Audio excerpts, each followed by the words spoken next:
Communicating across the generations at work is complex. A great book entitled When Generations Collide takes a look at something as simple as changing jobs. For the traditionals, job changing carries a stigma. Back in 1980 to 1983, I took a class on interviewing at Mankato State University.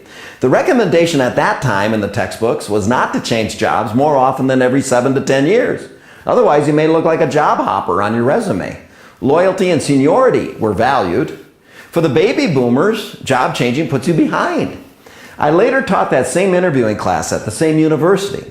Then it was in 1993 to 1995. The updated editions of the textbooks recommended at that time suggested staying at the same job 5 to 7 years. Otherwise, again, you'd look like a job hopper.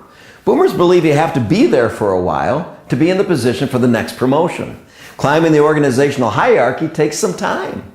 Now, for the Generation Xers, job changing is necessary to stay current. I remember when I had a couple of Generation Xers working in this business with me in the mid-90s.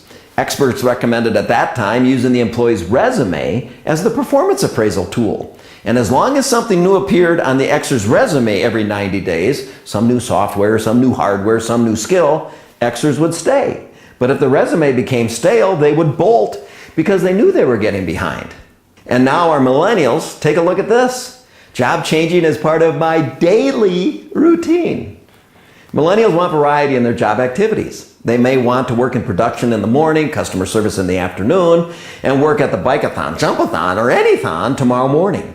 Work isn't everything for this generation, so we must move from a function-based work environment to a project-centered work environment to keep them. So a culture that's been shaped by the values, standards, and policies of one generation isn't necessarily going to be compatible with the next generation. Throw in a big dose of technology and the friction may even become worse. And on it goes. Culture clashes among the generations can directly affect turnover.